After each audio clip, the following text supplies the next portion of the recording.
for cultivating progress across the South, for working to unconditionally improve the lives of all, and for the bold underwriting of every Gravy podcast. SFA thanks our visionary Louisville, Kentucky friends, Pam and Brooke Smith. And then the moment we are all waiting for is to try the raw milk. I'm feeling a little nervous about it. She said that I have to shake it.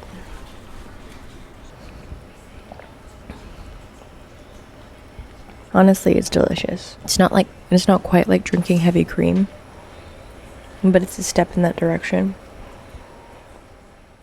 That was reporter Bianca Garcia taking her very first sip of raw milk. Raw milk is having a moment. When bird flu began spreading amongst dairy herds, raw milk made the news.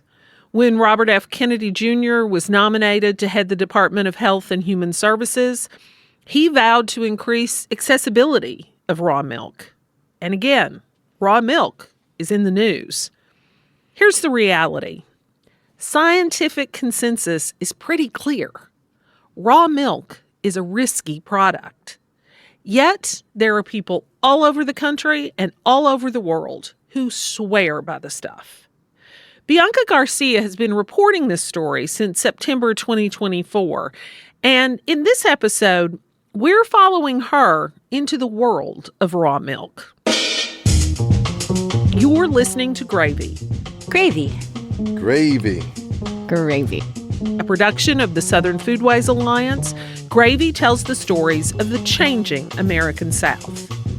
I'm Melissa Hall. Bianca introduces us to the peelers. I visited Milky Way Farm, a fourth-generation dairy in Anderson County, South Carolina. It's run by LD Peeler, his son Davis, and his daughter Iris. You'll hear from them later, but LD is... third generation of Milky Way Farm. Started out with my grandfather in 1918.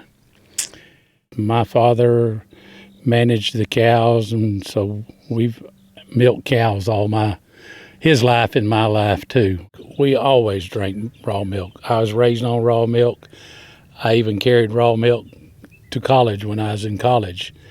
My roommate would tell me when we get low, "You going home this weekend, aren't you?" I said, "Well, I wasn't planning on it." "Why?" He said, "Well, we're about out of milk. I think you need to make a road trip."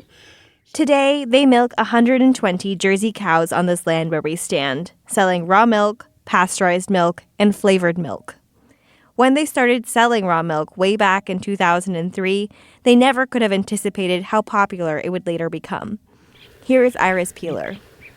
COVID increased our business drastically because store shelves were empty. And I mean, when there's nothing on your shelf, you're going to buy what's on your shelf. And then something happened about last Thanksgiving that I haven't been able to pinpoint that has driven what I'm going to call a fad and a trend. And I don't know if that's there long term. I don't know if it was, you've got all these influencers on social media, or if it was the carnivore diet and going raw. I can't tell you the answer.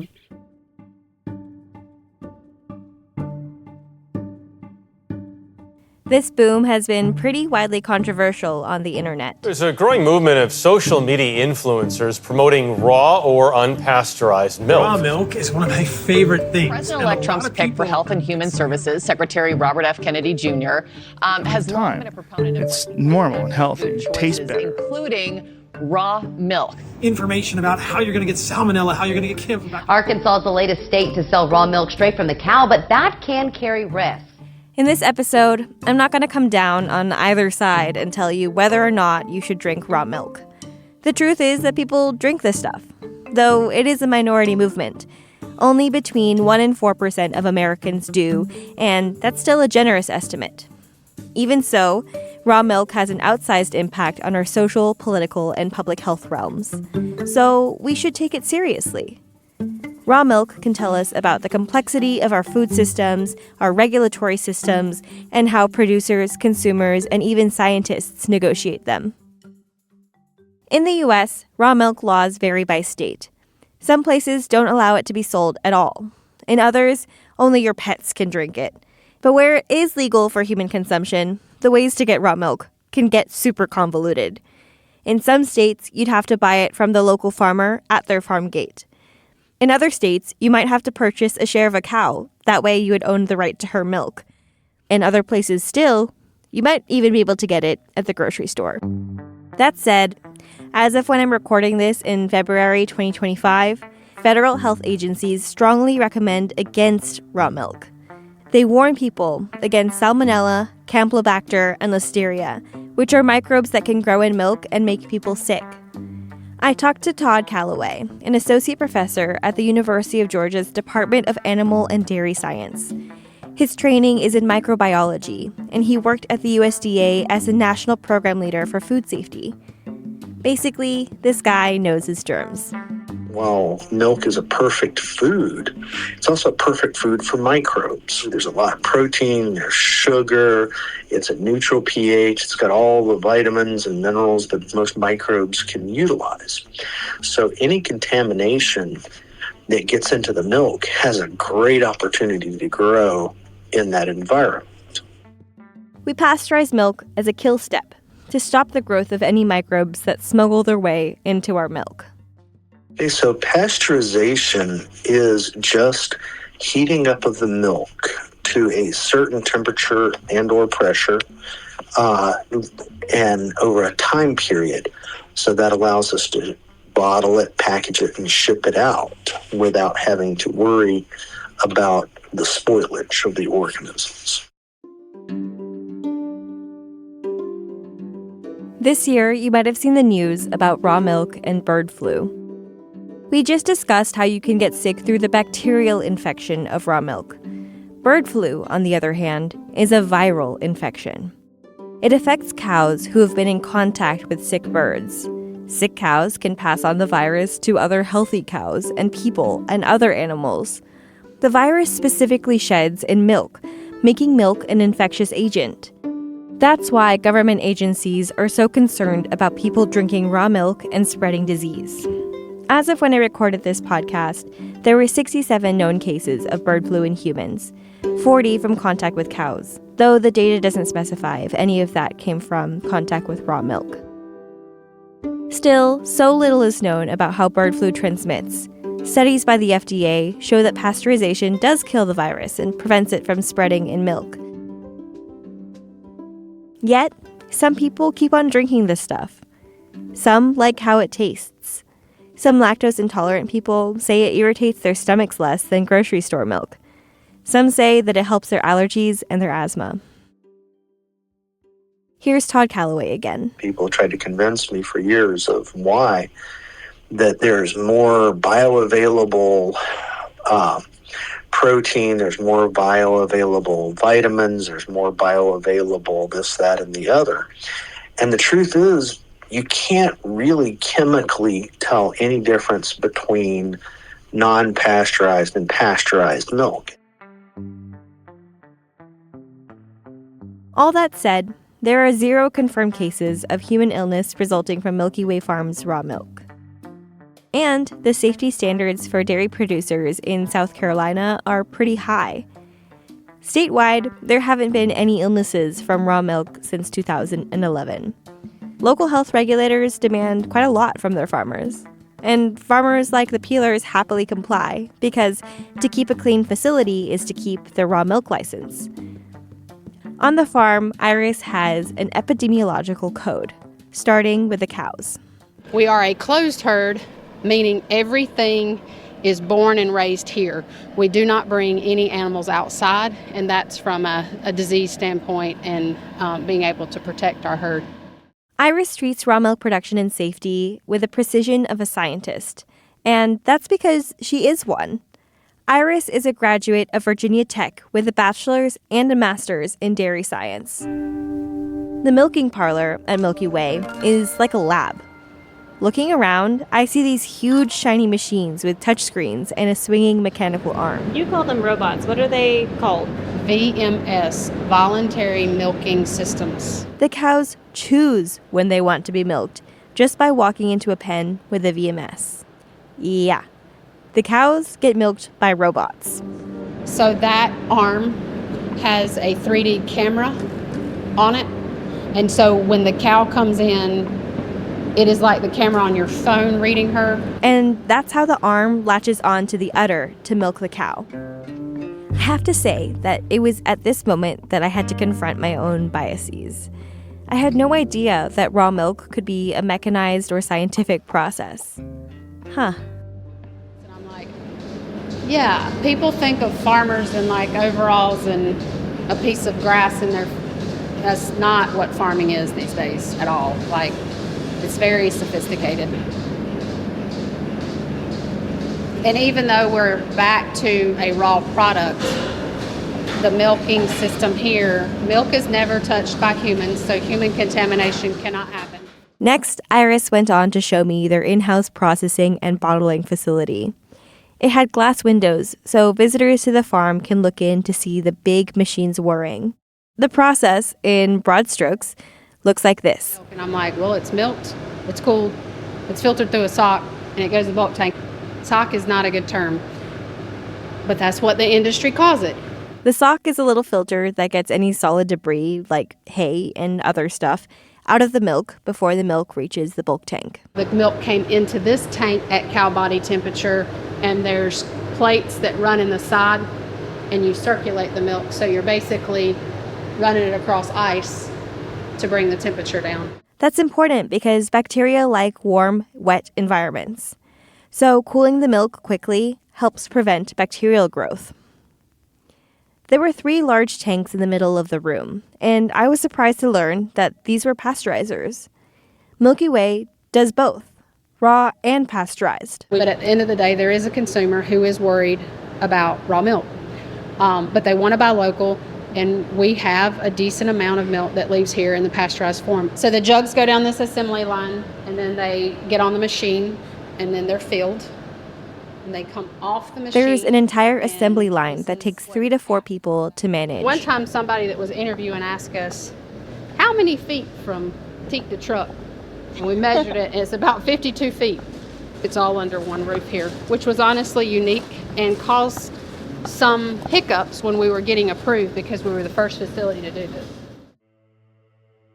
The peelers are often in this position where they're pioneering raw milk technology in the region because, well, they are one of the few survivors. There was 24 dairies in 87, and I'm the last dairy now in Anderson County. Here's LD Peeler again. 78 is when he took over the business from his dad. And in 87, he bought their land here on Hidden Hills Road. The dairy industry has changed since then.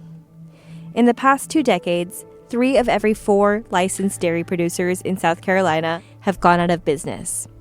Why? Small family-run farms are getting swallowed up by bigger farms who can simply produce more volume. Also, Americans are drinking less milk than ever before. The peelers have felt these pressures firsthand, like on that day when LD says it felt like doomsday. 1991, Pet declared bankruptcy. Pet was a famed dairy brand that was distributed by Land O'Sun in the Southeast. Land O'Sun's parent company, Finevest Foods, was the one to declare bankruptcy. They didn't pay us for 45 days of milk. And then, they declared bankruptcy the 14th of the month, right before the checks went out the 15th. 45 days of money in a dairy business was a lot. How much are we talking? They got me at the time for about $19,000, and I think I've got back out of it a little less than $1,000. This was a pattern for dairies all over the Southeast. $13.7 million was owed to producers under the Land O'Sun umbrella. I asked LD what it took for him to recover from this. I don't know that I'm back to normal yet. Tell me about that. Really. It was difficult. There was a lot of milk, gravy, and biscuits eaten because we didn't have the money to buy food. The kids went to church on Wednesday nights because we knew they could get a good meal there on Wednesday nights. But it was just more or less whatever we had to do to survive. Because we actually did get somebody that moved down from Vermont offered to buy the farm, and we actually had a gathering at the table with the two kids, and Iris made the statement, excuse me, well, if you sell the farm, you just sell me too, because she was going to stay with the farm. So we're here today.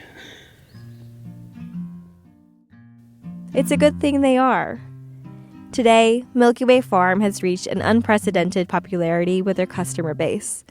Iris believes that she owes it to the very land that she grew up on, here on the dead-end street on Hidden Hills Road. When people talk about, how do y'all make your milk taste so good?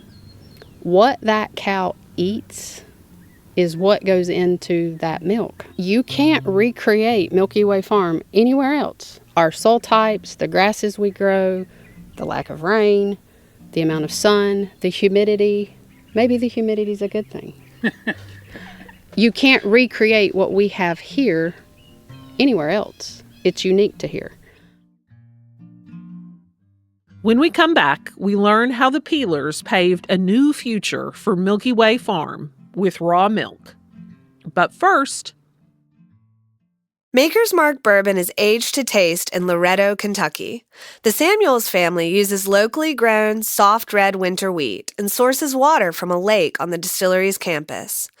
Every Maker's Mark label is printed and die-cut by hand on an antique press, and each bottle is hand-dipped in their signature red wax. All the details matter when distilling quality bourbon. Since Maker's Mark sold its first case of bourbon to the Keeneland Racecourse in Lexington, they have perfected the craft of distilling American whiskey. For their dedication to making great bourbon and for their support of the Southern Foodways Alliance, we thank them. Maker's Mark crafts their bourbon carefully. Please enjoy it that way. One. Two. Yes, sir. This is a milk stop. Thank you. Milky Way Farm trucks its product along the I-85 to customers waiting in long lines. They wait with cash in hand to load gallons into big coolers in the backs of their cars and to stock up for the week. Today, they have a loyal and growing customer base. If anything, they can't turn out milk fast enough to keep up with demand. Selling raw milk directly to the consumer or to trusted local businesses has been an oasis after some dry, hard times. They can set their own prices this way. It's taken the middleman out. In return, I get more money for the product. And I have people telling me that we don't sell it, price it high enough. But I don't want to break the bank. I mean, I want to survive and have a good life for my two kids that's involved in the farm, make sure they have a future ahead of them, and that's all I care. It's all any father could want for his kids. Here's Davis Peeler, Iris's brother, LD's son. I knew at a young age that I wanted to farm. Dad pushed me and Iris to, you've got to go do something else. You're not doing this your whole life. Y'all are too good of people to work this hard for nothing. Again, the industry is struggling. Those pressures that we talked about, the once shrinking family farms, are felt at Milky Way. But Davis was stubborn in his conviction and love for farming. I never will forget. I'd quit college to come home to keep the farm going. And I get home and it's, we're putting on labels by hand, and we took 3 or 4 days to bottle milk from 4 o'clock in the morning to dark as the business grew. And I told Dad, I said, there's no future in this. I'm not doing this. The work was just too hard. I mean, getting woke up, I hated getting up in the mornings, despised it. And the alarm clock will go on and on and on, and you just keep hitting snooze. I'm not getting up this morning. I never will forget, the alarm went off. I had music playing on a radio station, and it was, take this job and shove it. I ain't working here no more. And I jumped up out of bed laughing. Dad's raising Cain laughing. It was hilarious. Davis has been back on the farm since 2004. Meanwhile, Iris stayed in school. She was getting her master's. And I was a rule follower, so, okay, I'll go get my education, I'll work off the farm 5 years, and I'll go home. That was the plan.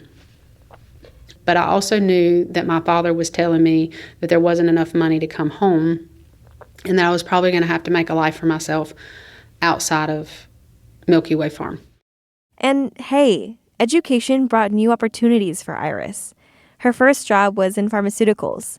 She later did university research, then taught at a college level, teaching students with no farm experience how to work with cows. All in all, she was away from home for 22 years. She missed the farm, how peaceful and quiet it was. Oh, I miss the farm greatly because it's not as quiet there now as it used to be, but it used to be like there was true darkness there. I guess my favorite day to work on the farm is Christmas morning because the peace and the quietness that you experience. I'll cry because it's weird, but you're with animals on a day that animals were important. And I miss that quiet darkness because life was so busy.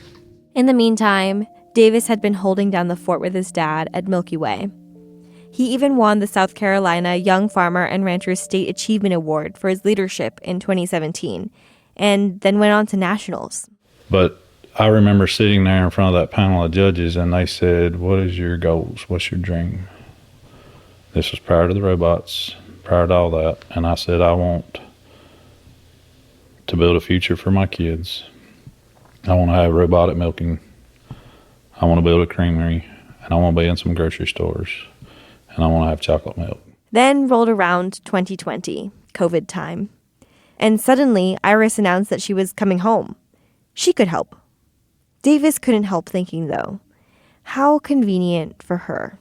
And I hear your sister is knocking on the door. I want in, is how I felt. I remember we had a conversation one day, and she was in tears crying. She said, "Do you know how many times I've asked to come home and I've been told no?"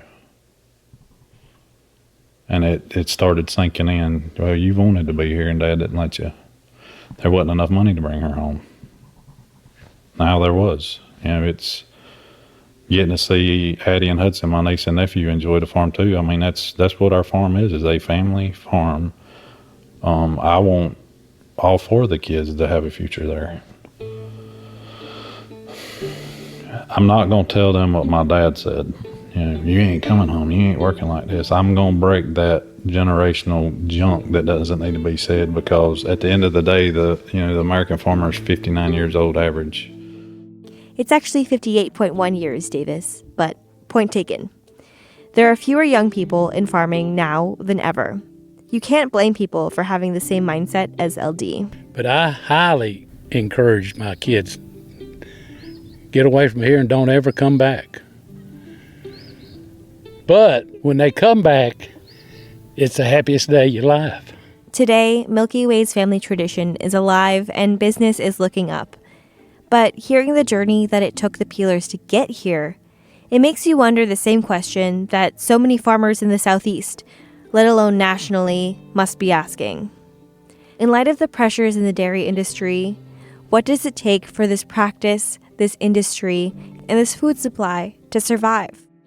Going raw is what helped the Peelers get here, but beyond Milky Way's own pastures, raw milk can be a lonely endeavor. Again, national organizations and public health organizations maintain that raw milk can be dangerous. I felt like we at Milky Way Farm have been on an island for probably about the last 2.5 years. There's really no support for raw milk producers. There's no national association. There's no local, state support. Some people have done the proper education and educating themselves on what they're consuming and how to take care of it. And some of them, it's a fad or trend, and they see it no different than ordering the next Starbucks seasonal drink. But it's not the next Starbucks seasonal drink. And so there's some education and responsibility on the consumer side. Iris knows that she's doing her utmost on her side to keep her products safe. State regulation helps her stay accountable. But for people to avoid getting sick, the milk needs to stay clean and cold once it leaves her farm. And so every summer you'll see on our social media, I start talking about coolers and ice packs and proper temperature of milk, because yeah, your drive may just be 10 minutes home, but 10 minutes at 90 degrees when your car never gets cold is a big deal. With Iris back on the farm, she now does all of the customer-facing work, like education and outreach, while Davis works on the farm and LD does the finances. If you think about Davis's goals, the ones he said in front of a judge's panel, Milky Way is checking all the boxes. When I go to the little local cafe and Jackie's Star Mart, and I watch kids in the morning and they're toting chocolate milks in their arms like firewood, and seeing kids enjoying milk again and knowing how much better that is for their body, it's like we're doing what we're supposed to be doing. To outsiders looking in at the subculture of raw milk supporters, the choice to buy or sell raw milk might seem controversial, even incomprehensible. But to the peelers and their loyal customers, there's nothing controversial about this. It's a way of life. You can't have raw milk in every state, everywhere you go, or at any time you want, and that's by design. Raw milk is a product that's loaded with risk, and perceptions of that risk is especially heightened in this post-COVID world.